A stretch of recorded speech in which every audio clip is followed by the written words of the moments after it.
राजधानी दिल्ली के मुंडका में लगी आग के 2 दिन बीत जाने के बाद भी अपनों की तलाश लगातार लोग कर रहे हैं। अग्निकांड के बाद से कुल 29 लोग लापता हैं। एनडीआरएफ की टीम ने अपना सर्च ऑपरेशन पूरा कर लिया है। टीम को बिल्डिंग में सर्च ऑपरेशन में मानव अवशेष मिले हैं। बताया जा रहा है कि सबसे ज्यादा शव बिल्डिंग के 2nd फ्लोर से बरामद किए गए। एनडीआरएफ का सर्च ऑपरेशन के बाद अब फॉरेंसिक की रिपोर्ट, फॉरेंसिक की टीम और डीएनए टेस्ट का इंतजार है।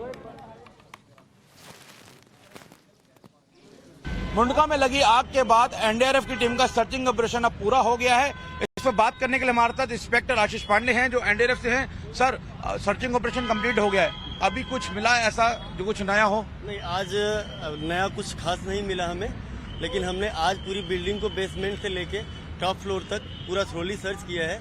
हाँ, कुछ पैसे जरूर मिले थे, वो हमने दिल्ली पुलिस को सौंप दिए। तो सर, आज जो बताया गया था कि जो यहाँ पे मलबा है जो बहुत ज्यादा पिघल के बड़ा हो गया है और तपिश है, वो आपके लिए चुनौतियां साबित हो रही थी, उनसे कैसे पार पाया गया? जी, तपिश तो थी, उसके लिए हमारे रोटेट किया, थोड़े थोड़े समय के लिए अलग अलग रेस्क्यूअर से काम करवाए। अभी भी हीट है, वो मेल्ट डाउन जो चीजें हुई हैं वो बिल्कुल ठोस हो गई, तो हम उसको तोड़ तोड़ के छोटे छोटे टुकड़ों में उसके बाद सर्च की प्रक्रिया को आगे बढ़ा रहे थे। एक एक्सटेंडेड लाइन में सारे एरिया को कवर करके हम आगे बढ़ रहे थे ताकि कुछ छूट न जाए हमसे। अगर घंटों की बात करें तो कितने घंटे रेस्क्यू और सर्चिंग ऑपरेशन चला है आपका? सर, परसों 11:30 बजे के आसपास से ये हमारा ऑपरेशन शुरू हुआ है और आज आपके सामने अभी खत्म हुआ हमारा फाइनल सर्चिंग रेस्क्यू। तो सर्चिंग के दौरान जो आप कर रहे थे तो आपको कुछ मानव अवशेष मिले थे, किस तरीके के अवशेष थे वो? जी, मानव अवशेष में जैसे कुछ बाल थे जो लंबे थे, देख के महिलाओं के लग रहे थे, कुछ जले हुए छोटे छोटे टुकड़े थे बॉडी के, ऐसा लग रहा था देख के उनको। तो वो कल हमें मिले थे, जो हमने फॉरेंसिक टीम को दिल्ली पुलिस के थ्रू बता दिया था। वो टीम लेके गई है, ये एक जांच का विषय है, वो इस पे ज़्यादा बेहतर स्टेटमेंट दे पाएंगे। सर, आप लोगों की तरफ से एक ऑपरेशन पूरा हो गया है, लेकिन क्या उम्मीद की जा सकती है कि कभी भी कोई वहाँ फंसा हो या किसी का शव पड़ा हो? जी, ये तो खैर ऑफिशियल स्टेटमेंट लोकल एडमिनिस्ट्रेशन ही दे सकता है। हमारा काम सर्च एंड रेस्क्यू का था, सर्च हमने कर लिया। रेस्क्यू करने के लिए फिलहाल हमारे सर्च करने के लिए फिलहाल कोई एरिया हमारे पास बचा नहीं है, तो हमारी तरफ से सर्च का काम हो चुका है। तो नहीं लगता कुछ होगा भी? और हाँ, लगभग पूरी संभावना है कि नहीं है कोई। आज फाइनल सर्च ऑपरेशन रखा गया था, तो आज किन किन चीजों को देखा गया? क्योंकि आप लोग ऑलमोस्ट पिछले 38-40 घंटे से लगातार काम कर रहे हैं, तो आज क्या देखा गया फाइनल सर्च ऑपरेशन में? फाइनल सर्च ऑपरेशन में हमने उन जगहों को सबसे ज्यादा टारगेट किया जहां पर हमें थोड़ी सी संभावना थी, जैसे कहीं मक्खियां बैठ रही थी, तो उस जगहों को देखना जरूरी समझा। बाकी जो मेल्ट डाउन हुए थे, कहीं कहीं ऐसी जगह थी जो कल नहीं तोड़ पाए थे हम हीट की वजह से, तो उनको आज और ज्यादा तोड़ के और एक एक चीजों को देख के छोटी छोटी बारीकी से हर जगह को देखा गया और टॉप टू बॉटम और बॉटम टू टॉप हमने पूरा सर्च किया। बिल्डिंग में तभी अभी भी बरकरार है? अभी भी बरकरार है, बिल्डिंग में तभी भी बरकरार है, खासकर की 3rd फ्लोर और उसके ऊपर। स्थिति बात करें, बिल्डिंग को खतरा तो नहीं है? बिल्डिंग में खतरा ये तो स्ट्रक्चरल इंजीनियर ही बता पाएंगे, क्योंकि ये खतरा हो भी सकता है, नहीं भी हो सकता है, इस पर हम ज्यादा नहीं बता सकते। धन्यवाद। तो ये है इंस्पेक्टर एनडीआरएफ, जिनका कहना है कि अब ऑपरेशन कंप्लीट हो गया है। इनकी टीम अब यहाँ से जा रही है। करीब 24 लोगों की टीम यहाँ अभी भी थी। करीब 38 से 40 घंटे एनडीआरएफ के द्वारा सर्चिंग और रेस्क्यू ऑपरेशन यहाँ पे चलाया गया है। फिलहाल अब किसी के यहाँ पे होने की संभावना ना के बराबर नजर आ रही है। कैमरामैन रणधीर झा के साथ मोहित ओम, टाइम्स ऑफ भारत, दिल्ली। मुंडका में हुए हादसे में दिल्ली के दामन पर फिर से अग्निकांड का कलंक लगा दिया है। 27 परिवारों को कभी ना भूलने वाला जख्म दिया है।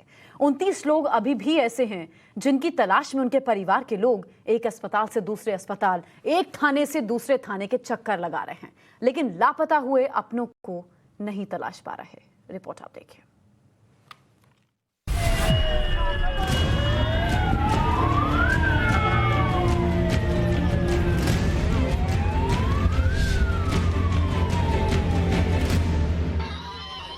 किसी की बेटी लापता है, किसी की बहन दुनिया छोड़ गई, किसी का बेटा नहीं मिल रहा है, किसी की मां हमेशा के लिए चली गई। दिल्ली के मुंडका की इस 3 मंजिला बिल्डिंग में लगी आग ने दिल्ली के कई परिवारों की जिंदगी हमेशा हमेशा के लिए तबाह कर दी।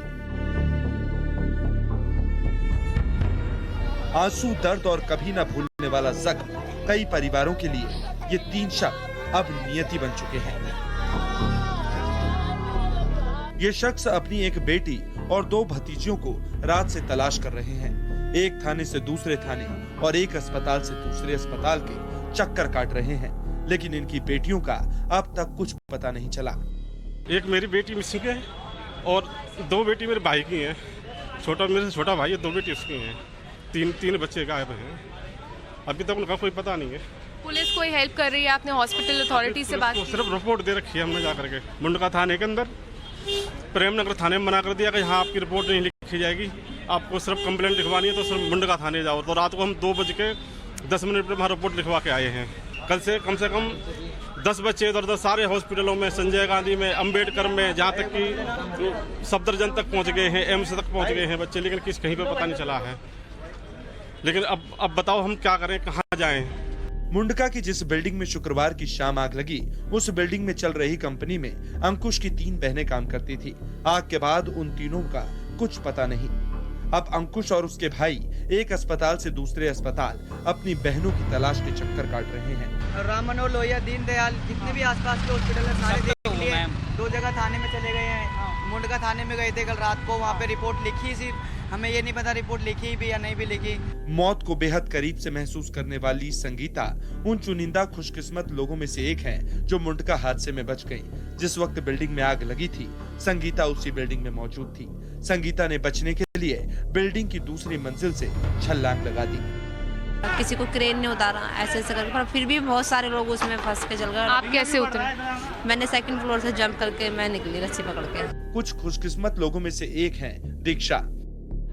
दीक्षा अभी भी उस खौफनाक मंजर को याद करके भावुक हो जाती है।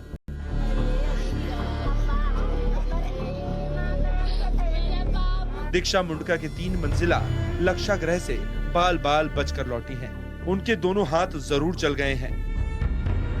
बाहर निकलने का रास्ता नहीं था। जिस रास्ते से एक ही डोर था उस केबिन वो लॉक्ड है बताया जा रहा है। लॉक नहीं था, उस पे ही आग लगी हुई थी। अच्छा, वहाँ से बाहर निकलने का, क्योंकि वायर का जो धुआं होता है वो बहुत ब्लैक होता है, उससे कुछ नहीं दिख रहा था। सबकी आंखें बंद हो चुकी थी। आधा 1 घंटे धुएं में बंद रहने की वजह से सबकी आंखें बंद हो चुकी थी, इसलिए शीशे को तोड़ने के अलावा कुछ नहीं था। प्रीति और उसका भाई विशाल दोनों उसी कंपनी में काम करते थे, जिस कंपनी का दफ्तर मुंडका की इस बिल्डिंग में था। बिल्डिंग में मोटिवेशनल स्पीच चल रही थी, इसलिए बिल्डिंग में दूसरे कर्मचारियों को भी बुलाया गया था। भीड़ ज्यादा होने और निकलने का रास्ता सकरा होने की वजह से लोगों को बचने का रास्ता नहीं मिला। प्रीति और उनके भाई ने बिल्डिंग से कूदकर जान बचाई। हम फ्लोर पे थे, मीटिंग हो रही थी हमारी। अच्छा, तो बाहर से आ रखे थे लोग, तो वो लाइट चले गई थी, जनरेटर चालू करा, शॉक सर्जरी हो गया था जनरेटर से। तो फिर धुआं हो रहा था, काला धुआं बहुत, तो कोई बाहर नहीं जा रहे थे, सब अंदर ही थे। तो शीशे से तोड़े, शीशे टूट रहे नहीं थे, ड्रेसिंग टेबल से सबों ने तोड़े, टूटे। फिर यहाँ से AC लगे, वहाँ से भी शीशे तोड़े। आधे बंदे ट्रेन से निकले, आधे शीशे से। दिल्ली सरकार और केंद्र सरकार की ओर से हादसे में मारे गए लोगों के परिजनों को मुआवजे का ऐलान किया है और उन्हें मुआवजा भी मिल जाएगा। लेकिन जो सवाल पीड़ितों का परिवार और दिल्ली की जनता पूछ रही है कि आखिर दिल्ली में ऐसे कितने लक्षागृह हैं और कब तक दिल्ली ऐसे अग्निकांड का जख्म झेलती रहेगी। दिल्ली से अनुज मिश्रा और वरुण भसीन के साथ ब्यूरो रिपोर्ट, टाइम्स नाउ नव भारत।